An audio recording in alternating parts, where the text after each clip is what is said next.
എല്ലാ വിദ്യാർത്ഥികളും നേരിടുന്ന ഏറ്റവും വലിയ പ്രശ്നമാണ് പഠിക്കുക എന്നൊക്കെ മറന്നു പോകുന്ന പരിപാടി. പക്ഷെ ഈ വീഡിയോയിൽ ഞാൻ ഒരു 5 ടെക്നിക്കുകൾ നിങ്ങൾക്ക് പറഞ്ഞു തരും.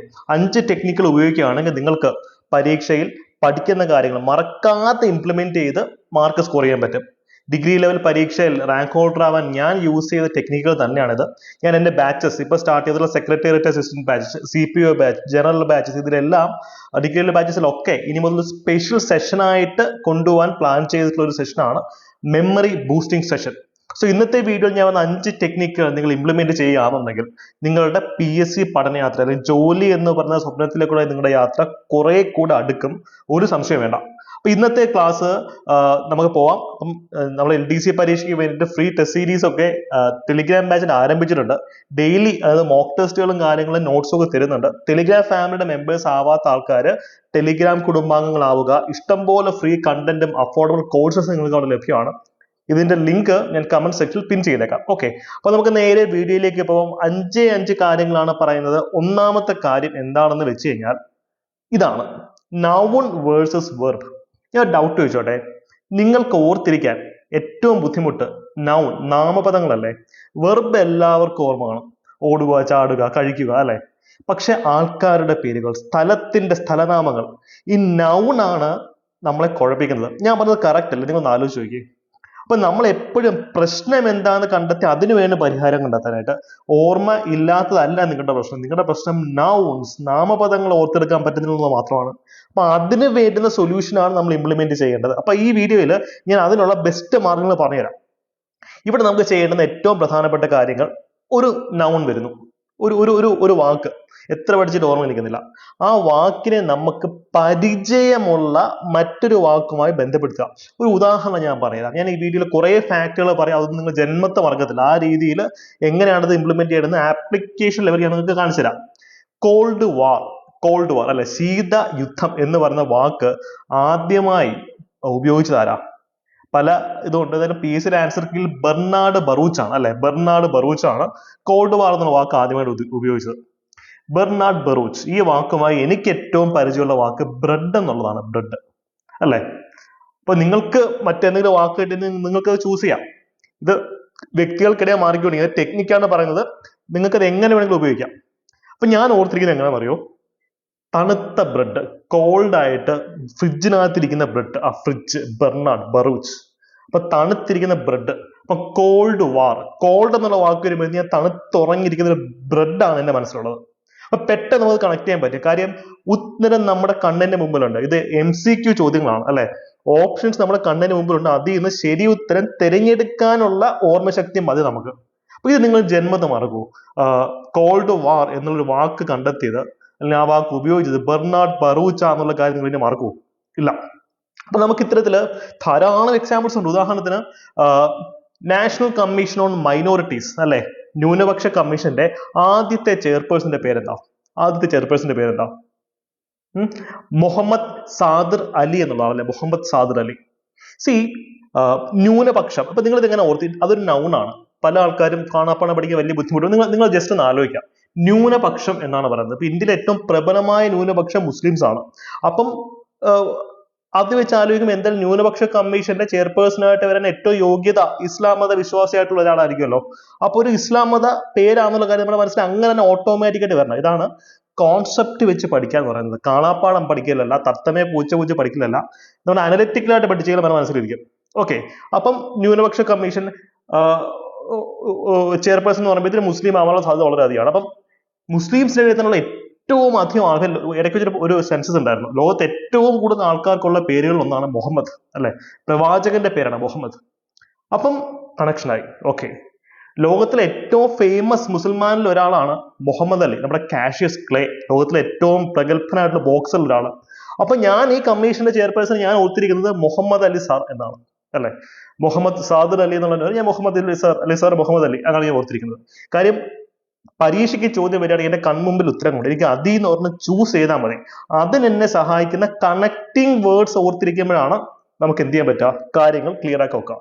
വെറും ശരാശരി ഓർമ്മശക്തി ഉണ്ടെങ്കിൽ പോലും നിങ്ങൾക്ക് PSC പരീക്ഷകൾ അനായാസം എഴുതിയെടുക്കാം. ബെസ്റ്റ് എക്സാമ്പിൾ ആണ് ഞാൻ തന്നെ. എനിക്ക് അത്ര വലിയ ഓർമ്മശക്തി എന്നുള്ള വ്യക്തിയല്ല. പക്ഷെ ഇത്തരത്തിലുള്ള മെമ്മറി ടെക്നിക്സ് നമ്മൾ എഫക്റ്റീവായിട്ട് യൂസ് ചെയ്ത് കഴിഞ്ഞാൽ വളരെ ഈസി ആയിട്ട് ഓർത്തെടുക്കാൻ പറ്റും. നമ്മൾ 2 ഫാക്ട് പഠിച്ചു അല്ലെ, കോൾഡ് വാർ അത് ബെർണാഡ് ബറൂച്ച് ആണ്, നാഷണൽ കമ്മീഷൻ ഓൺ മൈനോറിറ്റീസിന്റെ ഫസ്റ്റ് ചെയർപേഴ്സൺ മുഹമ്മദ് സാദിർ അലിയാണ്. അത് 2 കാര്യങ്ങൾ നമ്മൾ പഠിച്ചു. അപ്പൊ ഞാൻ ഡൗട്ട് ചോദിച്ചോട്ടെ, national commission for scheduled caste അല്ലെ, പട്ടികജാതി കമ്മീഷൻ ആദ്യത്തെ ചെയർമാൻ ആരാന്ന് ചോദിച്ചാലോ അതിന് ഉത്തരം എന്ത് വരും? സൂരജ് ബെൻ ആണ്, സൂരജ് ബെൻ. അപ്പൊ ഇതിന് എന്തെങ്കിലും കോഡ് നിങ്ങൾക്കുണ്ട്? എന്റെ ഉണ്ട്. നിങ്ങളുടെ കോഡ് ഉണ്ടെങ്കിൽ നിങ്ങൾ കമന്റ് സെക്ഷനിൽ പറയാം. നിങ്ങൾ അത് എങ്ങനെയാണ് ഓർത്തിരിക്കാൻ ശ്രമിക്കുന്നത് എന്നുള്ളത്. ബിക്കോസ് നമ്മളിപ്പോ സ്റ്റാർട്ട് ചെയ്തിട്ടുള്ള ബാച്ചസ് LDC മുതൽ ജനറൽ ബാച്ചസ്, WCPO CPO ബാച്ചസും degree level secretariat assistant batch ആരംഭിച്ചിട്ടുണ്ട്. എക്സാം എന്നാണോ അതുവരെ ആയിരിക്കും സെക്രട്ടേറിയറ്റ് അസിസ്റ്റന്റിന്റെ KS ബാച്ചിന് വാലിഡിറ്റി വരാം. ഈ ബാച്ചസിലൊക്കെ ഇത്തരത്തിലുള്ള സ്പെഷ്യൽ സെഷൻസ് പ്ലാൻ ചെയ്യുന്നുണ്ട്. ഇത് നേരത്തെയും ക്ലാസ്സസിൽ എടുക്കുമ്പോൾ ഇത് പാസീവായിട്ട് പറഞ്ഞു പോകുമായിരുന്നു. പക്ഷെ ഇനി മുതൽ ഈ ഒരു memory boosting session special sessions ആയിട്ട് തന്നെ നമ്മൾ ബാച്ചസ് എടുക്കാനുള്ള പ്ലാൻ ഉണ്ട്. ബിക്കോസ് ഞങ്ങൾ റിസർച്ച് ടീം കണ്ടെത്തിയ ഒരു കാര്യം ഇതാണ്. കാര്യം എത്ര പഠിച്ചാലും എത്ര പഠിപ്പിച്ചാലും കാര്യമില്ല. എക്സാം ഹോളിൽ 1.5 മണിക്കൂർ 1.25 മണിക്കൂറിൽ ഈ ഫാക്റ്റുകളെല്ലാം നിങ്ങളുടെ തലച്ചോറിലേക്ക് തിരിച്ചെത്തണം. അതിന് വേണ്ടുന്ന ഒരു ഇന്റൻസീവ് ട്രെയിനിങ് തന്നെ നമ്മുടെ എല്ലാ അഫോർഡബിൾ ബാച്ചസിലും നിങ്ങൾക്ക് ഉണ്ടായിരിക്കും. ബാച്ചസിന്റെ കൂടുതൽ ഡീറ്റെയിൽസ് അറിയാനായിട്ട് കമന്റ് സെക്ഷൻ നമ്പറിൽ കോൺടാക്ട് ചെയ്യുകയാണെങ്കിൽ മെന്റേഴ്സുമായിട്ട് നിങ്ങൾക്ക് സംസാരിക്കാവുന്നതാണ്. അപ്പോൾ ഫസ്റ്റ് ടെക്നിക്സ് നിങ്ങൾക്ക് ക്ലിയർ ആണ്. നൗൺസ് ഓർത്തിരിക്കാനാണ് ബുദ്ധിമുട്ട് നിങ്ങൾക്ക് അനുഭവപ്പെടുന്നത്, അതിന് ഇത്തരത്തിലുള്ള ടെക്നിക്സ് യൂസ് ചെയ്യാം. ഇവിടെ ഒരു കാര്യം ഞാൻ പറയോട്ടെ, repetition is the mother of learning. ആവർത്തിച്ച് റിപ്പീറ്റ് ചെയ്ത് പഠിക്കുക, റിവിഷൻ നടത്തുക എന്നുള്ളതാണ് ഏറ്റവും ഇമ്പോർട്ടൻ്റ് ആയിട്ടുള്ള ഫാക്ടർ. അത് ഞാനത് പറഞ്ഞു പോകുന്നില്ല. കാര്യം റിവിഷൻ എങ്ങനെ നടത്തണം എന്നുള്ളൊരു വീഡിയോ നമ്മൾ ഓൾറെഡി ചെയ്തിട്ടുണ്ട്. ഞാനത് ഈ വീഡിയോയുടെ അവസാനം പിൻ ചെയ്തേക്കാം കേട്ടോ. കൃത്യമായിട്ട് റിവിഷൻ എങ്ങനെയാണ് ശാസ്ത്രീയമായി നടത്തേണ്ടത് എന്ന് ഓർത്തിരിക്കുക. അതിൽ പറയുന്ന പോലെ റിവിഷൻ നടത്താൻ നിങ്ങൾക്ക് പറ്റിയ ഒരു റൗണ്ട് റിവിഷൻ നിങ്ങൾ നടത്താൻ നിങ്ങൾക്ക് പറ്റിക്കഴിഞ്ഞാൽ നിങ്ങൾക്ക് സിലബസ് കുറെയൊക്കെ നിങ്ങളുടെ തലച്ചോറിനകത്തിരിക്കും. അത് ഞാൻ ഉറപ്പ് തരാം. ആ വീഡിയോ ചെക്കൗട്ട് ചെയ്യാം. ഓക്കെ, ഇപ്പൊ രണ്ടാമത്തെ ടെക്നിക്കിലേക്കാണ് നമ്മൾ പോകുന്നത്. രണ്ടാമത്തെ ടെക്നിക്ക് ഞാൻ ഡൗട്ട്, നിങ്ങളിപ്പം യാത്ര പോയ ഒരു സ്ഥലം, ആ സ്ഥലത്തെ പറ്റി നിങ്ങൾ ജീവിതത്തെ മറക്കൂ, അല്ലെങ്കിൽ നിങ്ങളുടെ ജീവിതത്തിലെ വളരെ മനോഹരമായിട്ടുള്ള ഒരു മെമ്മറി, അത് എത്ര കോംപ്ലിക്കേറ്റഡ് ആണെങ്കിലും നിങ്ങളത് മറക്കൂ, അല്ലെങ്കിൽ നിങ്ങളുടെ ജീവിതത്തിനെ വളരെയധികം സ്വാധീനിച്ചൊരു വ്യക്തി, ആ വ്യക്തിയുടെ പേര് നിങ്ങൾ മറക്കൂ. അപ്പൊ ഇവിടെയൊക്കെ എന്തുകൊണ്ടാണ് ഇതൊക്കെ നിങ്ങൾ ഓർമ്മയിൽ നിൽക്കാനുള്ള റീസൺ? ഇമോഷണൽ കണക്ഷൻ, വൈകാരികമായിട്ടുള്ള ബന്ധമാണ്. അപ്പം നിങ്ങൾ ഈ PSCക്ക് വേണ്ടി പഠിക്കുന്ന കാര്യങ്ങളിലും ഇത്ര ഒരു ഇമോഷണൽ കണക്ഷൻ എസ്റ്റാബ്ലിഷ് ചെയ്യാൻ പറ്റിക്കഴിഞ്ഞാൽ നിങ്ങൾ ഒരിക്കലും മറക്കത്തില്ല. അപ്പൊ ഞങ്ങൾ ക്ലാസ് എടുക്കുമ്പോൾ ഞങ്ങൾ അധ്യാപകർ എടുക്കുന്ന അങ്ങനെയാണ്. ഒരു ഫാക്ട് ജസ്റ്റ് പറഞ്ഞു പോവല്ല, അതിന്റെ പുറത്തുള്ള ഇമോഷൻസ് നിങ്ങളിലേക്ക് കൺവേ ചെയ്യും. ഇപ്പൊ ഞാൻ ഒരു ഉദാഹരണം പറയാം. ഒരു സ്ഥിരം ചോദ്യമാണ്. 2ാം ലോക മഹായുദ്ധത്തിന് ശേഷം കൊല്ലപ്പെട്ട ഒരു ലോക നേതാവ് ഉണ്ടായിരുന്നു. ആരായിരുന്നുള്ളത്? അത് മുസോളിനിയാണ്. തൊലി ഉരിച്ച് അദ്ദേഹത്തെ കൊന്ന് പബ്ലിക്കായി കെട്ടിത്തൂക്കുമായിരുന്നു. അതിന്റെ വിഷ്വൽസ് ഇപ്പോഴും ഗൂഗിളിലുണ്ട്. ആ വിഷ്വൽ നമ്മൾ കണ്ടു കഴിഞ്ഞാൽ 2ാം ലോക മഹായുദ്ധത്തിലെ ചരിത്ര സംഭവമായിട്ട് അത് തീവ്രമായൊരു വൈകാരിക ബന്ധം നമുക്കിവിടെ എസ്റ്റാബ്ലിഷ്ഡ് ആവും. അപ്പൊ ഈ ഒരു ഫാക്ട് നിങ്ങൾ എന്നെ മറക്കൂ. ഞാൻ ആ ഇമേജ് ഇവിടെ കൊണ്ടുവന്നിട്ടില്ല, കുറച്ച് ഗ്രാഫിക്കലാണ്. പബ്ലിക്കായി കൊന്ന് കെട്ടിത്തൂക്കിയിരിക്കുന്ന തൊലി ഉരിച്ച മുസോളിനിയുടെ പടം നിങ്ങൾ കാണുകയാണെങ്കിൽ ഈ ഫാക്ട് നിങ്ങൾ ജീവിതത്തെ മറക്കും. അപ്പൊ ഇത് കുറച്ച് എക്സ്ട്രീം ആണെന്ന് എനിക്കറിയാം. കാര്യം ഞാൻ പറയാം, നമ്മൾ ഓരോ മാർക്കിനും വേണ്ടിയിട്ടുള്ള ഫൈറ്റാണ് നടത്തേണ്ടത്. നമുക്ക് ഓർമ്മയിൽ ഈ കാര്യങ്ങൾ സൂക്ഷിക്കാൻ ഏതറ്റം വരെ നിങ്ങൾക്ക് പോവാം. ആ ഒരു ഇമോഷണൽ കണക്ഷൻ എസ്റ്റാബ്ലിഷ് ചെയ്യാൻ നിങ്ങൾക്ക് എന്തും ചെയ്യാം. ഓക്കെ, അപ്പൊ ഇതാണ്. അപ്പൊ ആ ഒരു ഫാക്ട് നമ്മൾ ഒരിക്കലും മറക്കില്ല. മറ്റൊരു എക്സാമ്പിൾ പറയാന്നുണ്ടെങ്കിൽ ഇപ്പൊ അടുത്ത കാലത്ത് വന്നൊരു ചോദ്യമാണ്, ഈ കൊടൈക്കനാല് ഏത മലനിരകളിലാണ്? പളനിയാണ്. അപ്പൊ പളനിയിൽ പോയിട്ടുള്ള ആൾക്കാർക്ക് അറിയാം കൊടൈക്കനാൽ തൊട്ടടുത്ത. കാര്യം ഇവിടുന്ന് പോകുന്ന മലയാളീസ് ഒക്കെ എന്ത് ചെയ്യും? പളനി പോയാൽ കൊടൈക്കനാലോട് കറങ്ങിയിട്ടായിരിക്കും തിരിച്ചു വരിക അല്ലെ, അടുത്തടുത്താണ്, ഒരേ മലനിരകളിലാണ്. അപ്പൊ എന്തുകൊണ്ട് അവർക്ക് അതൊരു ഇമോഷണൽ കണക്ഷൻ ഉണ്ട്. സപ്പോസ് നിങ്ങൾ പോയിട്ടില്ലെന്ന് തന്നെ ഇരിക്കട്ടെ, പക്ഷെ ഈ ഫാക്ട് പഠിക്കുമ്പോൾ നിങ്ങൾ എന്ത് ചെയ്യണം? വിഷ്വൽസ് യൂസ് ചെയ്യണം. ഇമോഷണൽ കണക്ഷൻ എസ്റ്റാബ്ലിഷ് ചെയ്യാനുള്ള ഏറ്റവും പ്രധാനപ്പെട്ട ഉപകരണമാണ് വിഷ്വൽസ്. നിങ്ങൾ പളനിയിലും കൊടൈക്കനാലിലും പോയിട്ടില്ലെന്ന് തന്നെ ഇരിക്കട്ടെ, പക്ഷെ നിങ്ങൾ ഫാക്ട് റാങ്ക് ഫയൽ നിങ്ങൾക്ക് പഠിക്കുമ്പോൾ എങ്ങനെ ഓർത്തിരിക്കണം എന്നറിയോ? നിങ്ങൾ പളനിയിൽ പോയി തലയൊക്കെ മുട്ടയടിച്ച് കൊടൈക്കനാലിൽ പോയി കറങ്ങിയിട്ട് വരുന്നതായിരിക്കണം നിങ്ങൾ മനസ്സിൽ ആലോചിക്കുന്നത്. ഇങ്ങനൊരു ഇമോഷണൽ കണക്ഷൻ നിങ്ങൾ ആ ഒരു ഫാക്റ്റുമായിട്ട് എസ്റ്റാബ്ലിഷ് ചെയ്ത് കഴിഞ്ഞാൽ അത് നിങ്ങൾ മറക്കും. എന്റെ സംശയം ഇത്രയേ ഉള്ളൂ. ഇവിടെ നിങ്ങൾ നേരിട്ട് പോയില്ലെങ്കിൽ പോലും വിഷ്വലൈസേഷൻ, വിഷ്വൽസ് യൂസ് ചെയ്ത് കഴിഞ്ഞാൽ നിങ്ങളത് മനസ്സിൽ ഇംപ്രിന്റ് ആയിട്ടിരിക്കും.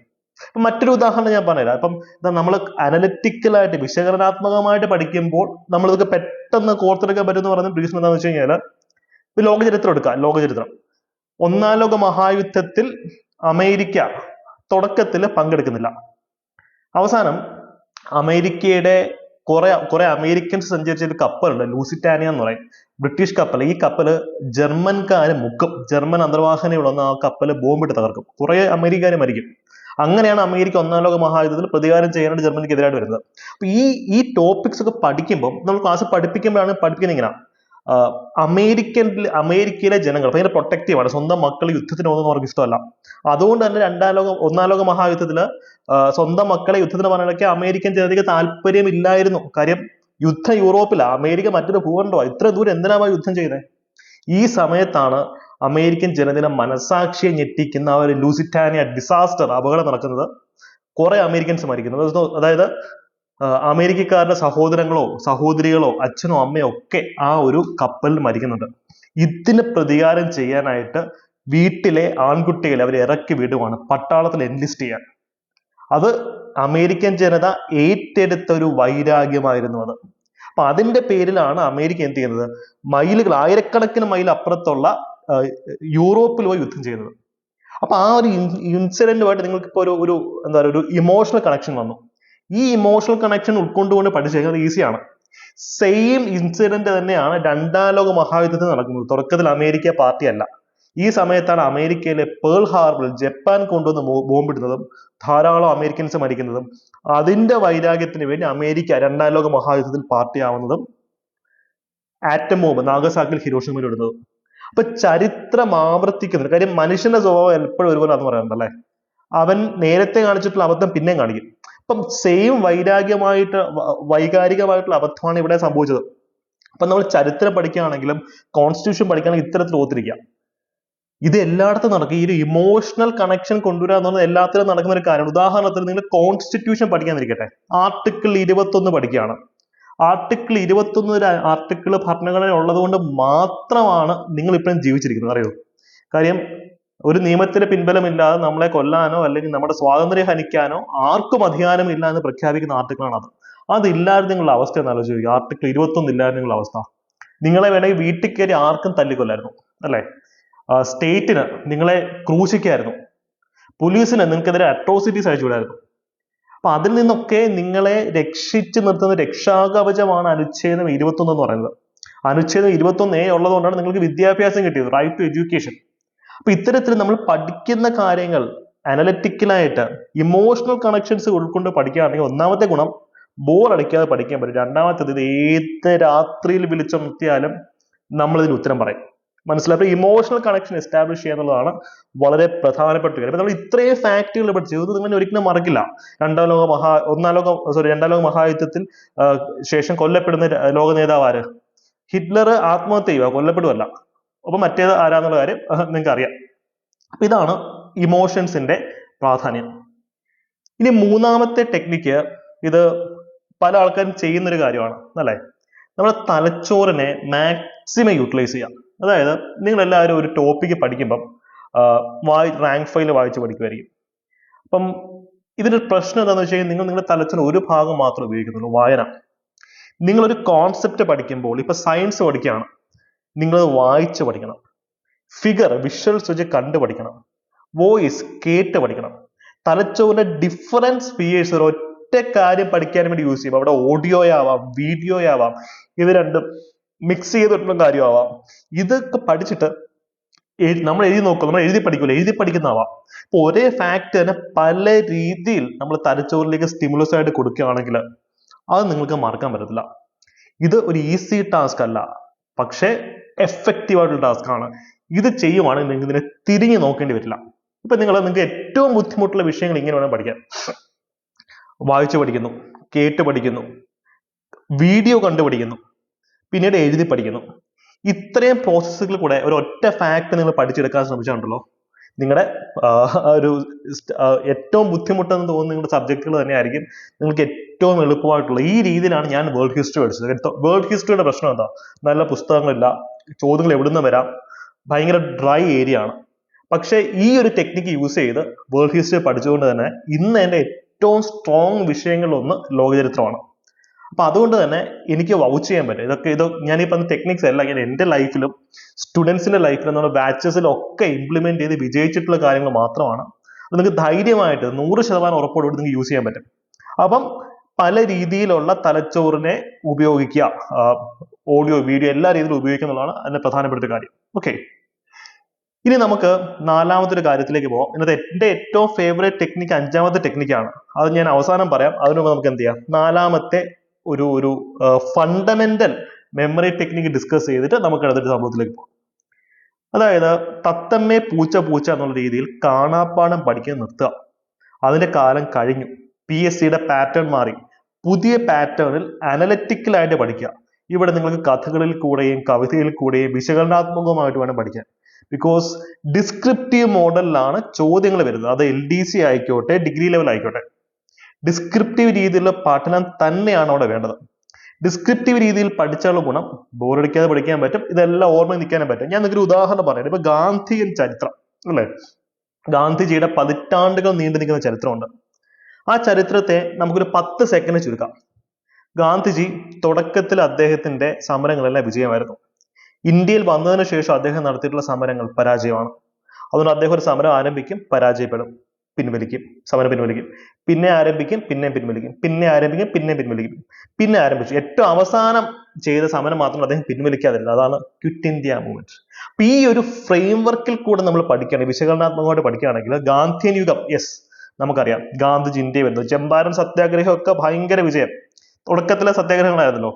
പിന്നെ നോൺ കോപ്പറേഷൻ മൂവ്മെന്റ് സ്റ്റാർട്ട് ചെയ്യുന്നു, അത് പരാജയപ്പെടുന്നു.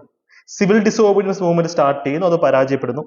പിന്നെ അവസാനം ക്വിറ്റ് ഇന്ത്യ മൂവ്മെന്റ് സ്റ്റാർട്ട് ചെയ്യുന്നു, അത് അവസാനം ഒരു അദ്ദേഹം കൊണ്ടുവന്നു. ഓരോ പ്രാവശ്യം മൂവ്മെന്റ് പരാജയപ്പെടുമ്പോൾ അദ്ദേഹം അതിനെ പിൻവലിക്കുന്നുണ്ട് അല്ലെ. അപ്പൊ ഈ രീതിയിൽ വിശകലനാത്മകമായി പഠിക്കാം. അപ്പം നമുക്ക് ആ പതിറ്റാണ്ടുകളുടെ ചരിത്രം ഒരു ഒറ്റ ഫ്രെയിം വർക്കിൽ നമുക്ക് എന്ത് ചെയ്യാൻ പറ്റും, ഇന്റഗ്രേറ്റ് ചെയ്യാൻ പറ്റും. ലോക ചരിത്രത്തിലുണ്ട്. ലോക ചരിത്രത്തിലെ വിപ്ലവങ്ങൾ എടുക്കാം.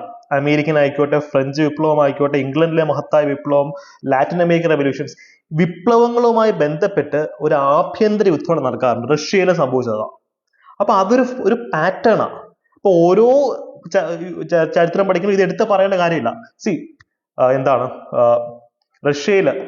റഷ്യൻ വിപ്ലവത്തിന് ശേഷം എന്ത് വരുന്നുണ്ട്, അവിടുത്തെ കമ്മ്യൂണിസ്റ്റുകാരും കമ്മ്യൂണിസ്റ്റ് വിരുദ്ധരും തമ്മിൽ ആഭ്യന്തര യുദ്ധത്തിൽ ഏർപ്പെടുന്നുണ്ട്. ഫ്രഞ്ച് വിപ്ലവത്തിന് ശേഷം എന്ത് വരുന്നുണ്ട്, ജേക്കോബിയൻസിന് ആഭ്യന്തര യുദ്ധമുണ്ട്. അമേരിക്കൻ വിപ്ലവത്തിന് ശേഷം എന്ത് വരുന്നുണ്ട്, അമേരിക്കയിൽ അടിമത്തത്തിന്റെ പേരിൽ ആഭ്യന്തര യുദ്ധം നടക്കുന്നുണ്ട്.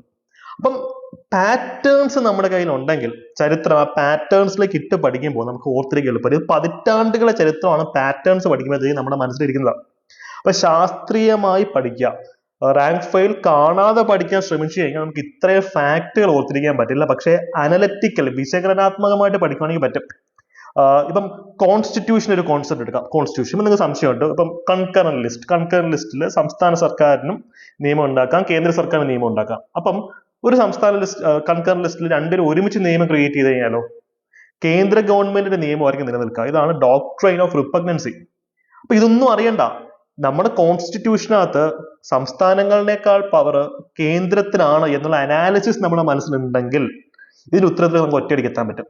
ഇത് കാണാതെ പഠിച്ച് നമ്മൾ റീപ്രൊഡ്യൂസ് ചെയ്യുന്ന ഒരു കാര്യമല്ല, കോൺസെപ്റ്റ് മനസ്സിലായി പഠിക്കേണ്ട ഒരു കാര്യമാണ്. ഒരു കാര്യം ഞാൻ പല വീഡിയോയിലും പറയുന്നുണ്ട്. അപ്പൊ പഴയ PSC പാറ്റേണിലായിരുന്നെങ്കിൽ എനിക്ക് ഒരിക്കലും ഇത്ര റാങ്ക് ലിസ്റ്റിലേക്ക് വരാൻ പറ്റില്ല. പിന്നെ പഴയ PSC പാറ്റേണിൽ കാണാതെ പഠിക്കുക, അത് അതേപോലെ എക്സാം ഹോൾ റീപ്രൊഡ്യൂസ് ചെയ്യാം. അത്രയും മെമ്മറി പവർ വേണം അതിന്. പക്ഷെ ഇപ്പോഴത്തെ പാറ്റേണിൽ കാണാതെ പഠിക്കുക എന്നുള്ളതിനേക്കാൾ ഉപരി കഥ അറിഞ്ഞ് അല്ലെങ്കിൽ കോൺസെപ്റ്റ് അറിഞ്ഞ് ഇത്തിരി ആഴത്തിൽ ഇറങ്ങി പഠിക്കുക എന്നുള്ളതാണ് ചെയ്യേണ്ടത്. ഇത് ആക്ച്വലി ഈസി ടാസ്കാണ്. പണ്ടത്തെ പോലെ വലിയ റാങ്ക് ഫയലുകൾ പൂർണ്ണമായും കാണാൻ പഠിക്കേണ്ട ആവശ്യമില്ല. റാങ്ക് ഫയൽസ് വേണ്ടെന്നല്ല പറഞ്ഞത്. പക്ഷെ വിശകലനാത്മകമായിട്ടുള്ള പഠനത്തിന്റെ സ്കോപ്പ് ഉള്ളത് കൊണ്ട് വളരെ ഈസി ആയിട്ട് നിങ്ങൾക്ക് കാര്യങ്ങൾ മനസ്സിൽ സൂക്ഷിക്കാൻ സാധിക്കും. അപ്പൊ നിങ്ങൾ ഏത് വിഷയമാണ് അപ്രോച്ച് ചെയ്യുന്നതെങ്കിലും അനലിറ്റിക്കലായിട്ട് പഠിക്കുക. കാണാതെ പഠിക്കാനല്ല ശ്രമിക്കേണ്ടത്. ആപ്ലിക്കേഷൻ ലെവൽ, ഇത് എങ്ങനെയാണ് നമ്മുടെ ജീവിതത്തിനെ പരുവപ്പെടുത്തിയത്, എങ്ങനെയാണ് ചരിത്രത്തെ സ്വാധീനിച്ചത് എന്നുള്ള രീതിയിലായിരിക്കണം ഇത് പഠിക്കേണ്ടത്. ധാരാളം ക്ലാസ്സസ് നമ്മുടെ യൂട്യൂബ് ചാനൽ തന്നെ ഉണ്ട്. ഞങ്ങളുടെ ബാച്ചസിലും ഈ രീതിയിലാണ് ക്ലാസ് എടുക്കുന്നത്. ഓക്കെ, അപ്പൊ നമുക്ക് അഞ്ചാമത്തെ ഒരു പോയിന്റിലേക്ക് പോയിട്ട് നമുക്ക് വീഡിയോ ഫിനിഷ് ചെയ്താലോ. അഞ്ചാമത്തെ പ്രധാനപ്പെട്ട ഒരു കാര്യം ഇത്ര എനിക്ക് പറയുള്ളൂ. നിങ്ങൾ ജീവിതത്തിൽ എന്ത് ചെയ്യുകയാണെങ്കിലും ഡു ഇറ്റ് വിത്ത് പാഷൻ. അല്ലെങ്കിൽ പിന്നെ ചെയ്യാൻ പോലെ ചെയ്യണമെങ്കിൽ പാഷനേറ്റ് ആയിട്ട് ചെയ്യണം. നിങ്ങൾ പഠിക്കുക എന്നുള്ളൊരു പരിപാടിയെ നിങ്ങൾ ചെയ്യുന്നത് അത് പാഷനേറ്റ് ആയിട്ട് ചെയ്യുക. ഇപ്പൊ പലരും പറയാറുണ്ട് ചില സബ്ജക്ട് എനിക്ക് മാത്സ് ബുദ്ധിമുട്ടാ, സയൻസ് ബുദ്ധിമുട്ടാ, ഹിസ്റ്ററി ബുദ്ധിമുട്ടാ. ഒറ്റ കാര്യം പറയുന്നുള്ളൂ, നിങ്ങൾ പാഷനേറ്റ് ആയിട്ട് ഒരു സബ്ജക്റ്റിനെ ഇഷ്ടപ്പെട്ടുകൊണ്ട് അപ്രോച്ച് ചെയ്യുകയാണെങ്കിൽ ആ വിഷയം നിങ്ങളെ തിരിച്ചിഷ്ടപ്പെടും. ഇപ്പൊ നിങ്ങൾക്ക് മാത്തമാറ്റിക്സ് ഡിഫിക്കൽട്ട് ആണെന്നിരിക്കട്ടെ, അതിന് അത്രയും പാഷനേറ്റ് ആയിട്ട് നിങ്ങൾ അപ്രോച്ച് ചെയ്ത് നോക്കിയേ, ആ സബ്ജക്ട് നിങ്ങളെ തിരിച്ചിഷ്ടപ്പെട്ടു തുടങ്ങും.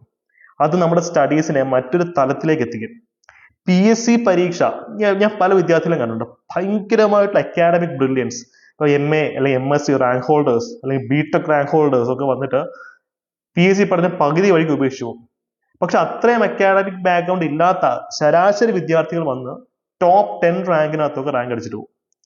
അതായത് നിങ്ങൾ ഒരു കാര്യം പാഷനേറ്റ് ആയിട്ട് ചെയ്യുകയാണെങ്കിൽ, നിങ്ങൾ ഒരു ആവറേജ് വിദ്യാർത്ഥി ആണെങ്കിൽ പോലും നിങ്ങൾക്ക് എബോ ആവറേജ് തലച്ചോറുള്ള ആൾക്കാട്ടും റാങ്ക് സ്കോർ ചെയ്യാൻ പറ്റും. ഇതൊരു പ്രകൃതി നിയമമാണ്. അപ്പം ഇവിടെ നിങ്ങൾ ആവറേജ്, ബിലോ ആവറേജ് എന്നുള്ള കാറ്റഗറൈസേഷൻ ആവശ്യമില്ല. നിങ്ങൾ അത്രയും സ്നേഹത്തോട്, അത്രയും പാഷനോട് കൂടിയാണ് നിങ്ങളുടെ വർക്കിനെ സമീപിക്കുന്നതെങ്കിൽ ഇത് സെറ്റാണ്. അപ്പൊ ഇത് ഒരു സർക്കാർ ഉദ്യോഗം എന്ന് പറയുന്ന ഒരു സ്വപ്നം അത്രയും തീവ്രമായിട്ട് നിങ്ങളുടെ ഉള്ളിലുണ്ടെങ്കിൽ നിങ്ങൾക്ക് ഇത്രയും ഫാക്ടുകൾ പഠിച്ചെടുക്കുക എന്നുള്ളത് വലിയ ഒരു ബുദ്ധിമുട്ടുള്ള കാര്യമായിരിക്കില്ല. ബിക്കോസ് ഇതെല്ലാം ഒരു രാത്രി കൊണ്ടല്ല നമ്മൾ ചെയ്യുന്നത്, നീണ്ടു നിൽക്കുന്ന പ്രോസസ്സാണ്. ഓക്കെ, ഇപ്പൊ നമ്മുടെ പ്ലാറ്റിനം ബാച്ചസിലൊക്കെ ആണെങ്കിൽ എക്സാം എന്നാണോ അതുവരെ നിങ്ങൾ കോഴ്സ് വാലിഡിറ്റി കിട്ടുന്നുണ്ട്. ഇപ്പൊ ഒരു ഗോൾഡൻ ഓപ്പർച്യൂണിറ്റി ആണ്. കാര്യം ഡിഗ്രി ലെവൽ എക്സാംസിന്റെ നോട്ടിഫിക്കേഷൻ നവംബറിൽ വരാതിരിക്കുന്നേ ഉള്ളൂ. നോട്ടിഫിക്കേഷൻ വന്നിട്ട് പഠിക്കാൻ ഇരുന്ന് കഴിഞ്ഞാൽ കയ്യിൽ നിന്ന് കാര്യങ്ങൾ പോകും. ഇപ്പോഴേ ഗ്രാജുവലായിട്ട് കുറച്ച് പഠിച്ചു കൊടുക്കുക. നവംബറോട് കൂടി നമുക്ക് റിവിഷനിലേക്ക് കടക്കുന്ന രീതിയിൽ നിങ്ങൾ കാര്യങ്ങൾ സജ്ജീകരിക്കാം. അപ്പൊ ഇവിടെയാണ് പാഷന്റെ എലമെന്റ് വരുന്നത്. എങ്ങനെയെങ്കിലും ഒരു ജോലി എന്ന രീതിയിലല്ല, എന്ത് വില കൊടുത്തും ഒരു സർക്കാർ ഉദ്യോഗം 2025 തന്നെ അടിച്ചെടുക്കണം എന്നുള്ള തീവ്രമായ ആഗ്രഹത്തിൽ നിങ്ങൾ മുന്നോട്ട് പോവുക. നിങ്ങൾക്ക് ആവശ്യത്തിനുള്ള ഓർമ്മശക്തിയും കാര്യങ്ങളൊക്കെ യൂണിവേഴ്സ് തന്നെ നിങ്ങൾക്ക് കൊണ്ടുതരും. ഓക്കെ, അപ്പൊ കമന്റ് ചെയ്യാം, നിങ്ങൾ പഠിച്ചു തുടങ്ങുകയാണ് എന്ന് പറഞ്ഞ് നിങ്ങൾ തന്നെ കമന്റ് ചെയ്യാം. ഓക്കെ, അപ്പം വീഡിയോ പറ്റിയ അഭിപ്രായങ്ങൾ പറയാം. പുതിയ വീഡിയോ ഏത് ടോപ്പിക്കിൽ വേണമെന്ന് നിങ്ങൾക്ക് പറയാവുന്നതാണ്. അപ്പോൾ മറ്റൊരു വീഡിയോയിൽ കാണാം. Thank you, by.